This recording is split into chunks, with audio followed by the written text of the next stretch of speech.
It's Double Bass Friday, the series where we take two whiskeys and put them head to head to break down the differences and similarities they may have.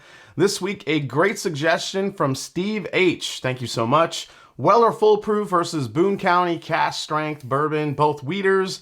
Weller versus Boone County. Can Boone County take down the allocated and high-priced Weller Full Proof? Stay tuned.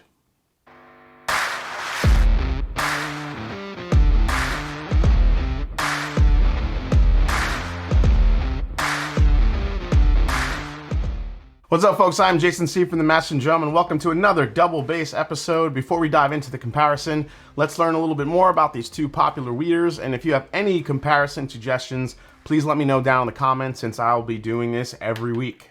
So back in June of 2019, Buffalo Trace released Weller Full Proof. Its Full Proof label does not mean it's bottled at barrel proof, but instead that it's bottled at the same 114 proof that the original distillate goes into the barrel. Now, Weller Full Proof is arguably the most sought after bottle in the Weller lineup. That includes Weller Special Reserve, Antique 107, 12-year CYPB, and Single Barrel. Weller Full Proof is released annually around the summertime from Buffalo Trace. There are store picks that are also available here and there, but get snatched up pretty quick. These are 114 proof, as I mentioned. They're non-chill filtered, said to be 6 to 8 years old, highly allocated. Usually it's priced well over retail, which is only about 50 bucks, but normally you will see these priced north of usually about $300 or higher.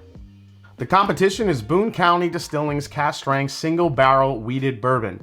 Now, Boone County Distilling's marketing says the products are made by ghosts. The tagline is the company's homage to those now little-known 19th century figures in Boone County, Kentucky, who created a distilling empire that ended up becoming one of the largest producers of whiskey in the entire state. After closing its doors, Boone County Distilling was resurrected in 2015, and although its location is not the same as the original, Boone County is still where the new distillery resides, just inside of the Boone County line in the small town of Independence. Now, their wheated bourbon, according to the label, was part of 68 barrels they came across in 2015. This one I have was bottled at almost 7 years old, has a mash bill of 45% wheat, 51% corn, and 4% malted barley, aged in number 4 charred oak. This is sourced from MGP. It's non-chill filtered with a proof of about 121. There are 7 and even 8-year-old bottles of this out there now. They are priced usually around 100 bucks. So as you guys know, I'll be comparing these blind. I rate the nose, palate, and finish to help pick my favorite. Let's see if the Cask Strength Boone County can take out one of the most sought after wheated bourbons on the market. All right, gonna start with this one, which is Glass A. Let's see what we get on either of the noses here. Here we go.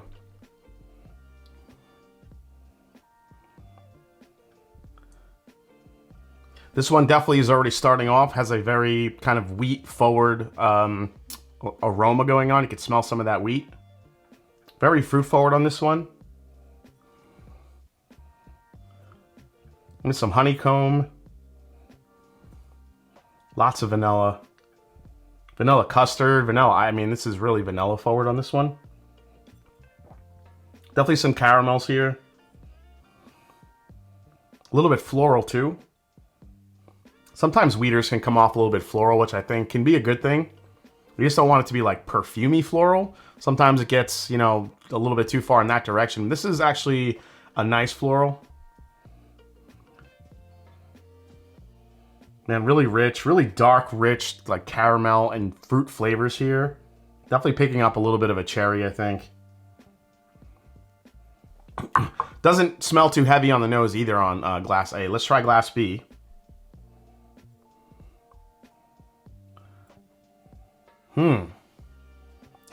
this is gonna be pretty cool to figure out which one's which here, or at the end. But man, a little bit richer on the nose on this one. Like burnt brown sugars. Again, some slight florality to it as well. I'm almost picking up like a, it's not cherry, but there's definitely a dark fruit that's popping up on here. I mean, it could be in like the blackberry, like even blueberry range. Man. So for the noses here, I'm gonna give the nose to B. I just like, it's darker, it's richer. I'm digging the nose on B. Let's go to the palate. Here we go.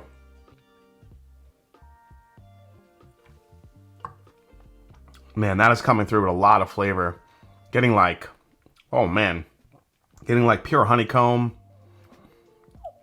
Again, more of that floral component is coming through. A lot of fruit flavors. It's got like a like Fruity Pebbles thing going on, maybe. Like a bowl of Fruity Pebbles. I talk about cereals way too much, seriously. This is what happens when you grow up like with your grandma who gets you any cereal you want. It's like, you know, I want that one, I want that one. Give me the Fruit Loops, give me the Fruity Pebbles, give me the Lucky Charms, give me the Cinnamon Toast Crunch, give me every terrible cereal that's on the shelf. She's like, okay. Took a little bit of advantage of that, definitely.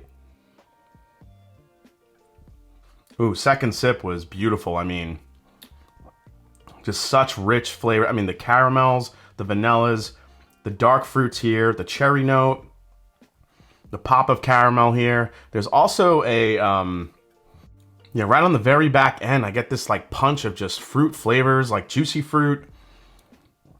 Again, mixed with the caramel, you know, the dark brown sugars. There's a lot going on in that one. It's hard to tell if this is 114 or 121 proof, either the Weller or the Boone County. But this one in particular has a very, very nice long finish here. All right, let's go to letter B. Okay, I think I'm gonna need another sip of that one because coming off of A, this one was really soft.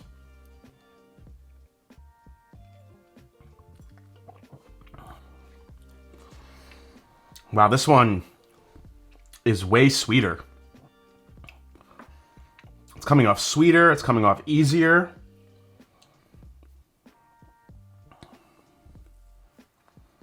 Man.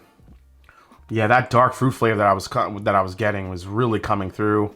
There's some butterscotch in there, which is a very rich caramel note that I'm getting in here. A little bit of chocolate too. Man.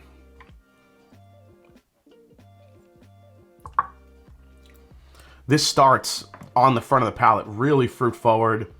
We get your typical caramel vanillas. That weediness of that bourbon is starting to come through, starting to shine, especially on the palate.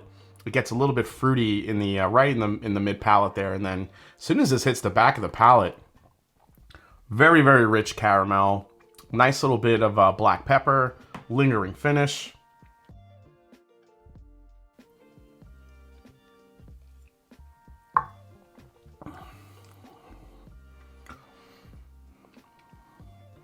This one drinks more like a weeder to me, B.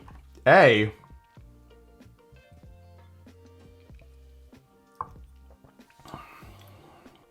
comes through with way more punch. I mean, just kicks down the door. I mean,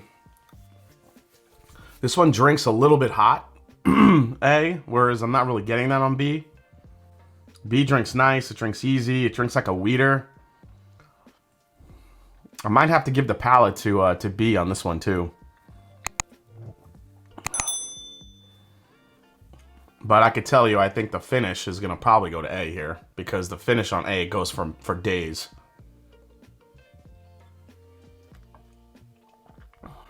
Oh, I just lifted my nose to the glass when I took that sip, and I got root beer. That one's like doing root beer things. Root beer cream soda type notes to it now. Ooh. Oh, that just changed things a little bit because I love root beer. I used to hate root beer growing up.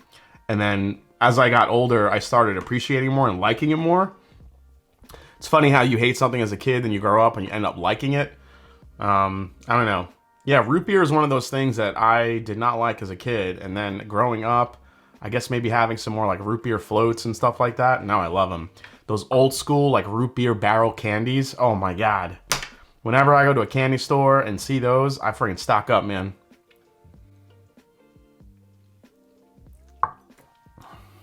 See, the thing with this one is the palate's getting better and better the more I sip it. So it's hard to kind of gauge. I might have to switch here. I think I like the palate on A a little bit more.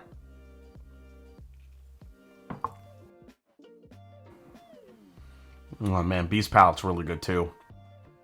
This one's kind of a toss-up. I am digging the root beer flavor on that one. I might give it to A now. I was gonna give it to B, and then I got this root beer like thing going on. And there's more spice to it. It's a little bit more interesting on the palate. I might go A. I might go A on this one. I think I'm gonna stick with A. Now when it comes to finish here, so we have palate goes to A, and nose goes to B. So now it comes down to the finish, and both of these have incredible finishes already that I'm tasting. I'm just not sure which one I'm gonna give the nod to here.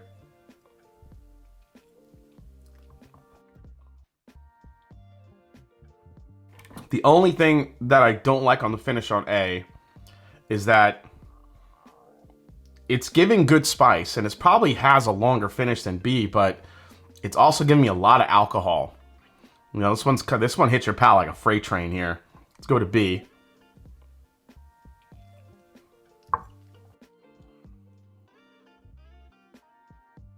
Yeah, B kind of like gives you a soft little push, and then you think it's over, and then this nice little spice and fruit note, the fruit and like caramel note, like just come to the forefront, comes back, you know, especially on the finish here. Man, I'm gonna have to give the finish to B.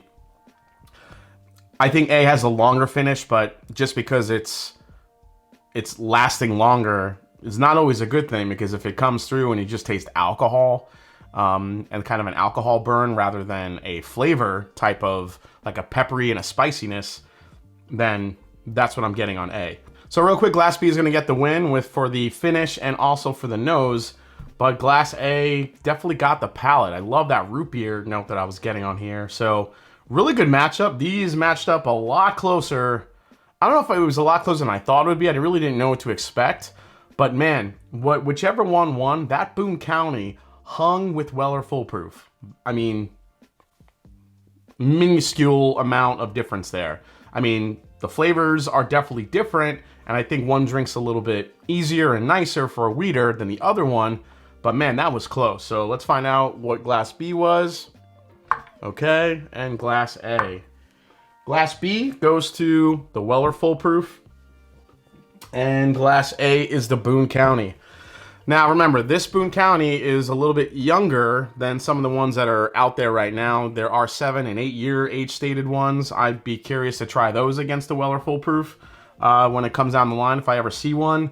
But man, if you can't get Weller Foolproof, which a lot of people can't, try to get your hands on the Boone County, the single barrel weeders. I mean, they're absolutely delicious.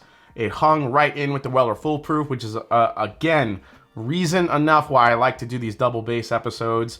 You could get a really good weeded bourbon experience, just a good bottle that might be a little bit more attainable to find than a Weller Foolproof. Even though this is $100, remember, Weller Foolproof may retail for $50, but generally it's up in price everywhere. Usually about $250, $300, or north of that. So you could find the $100 Boone County 7-8 year old weeded bourbon at cask strength.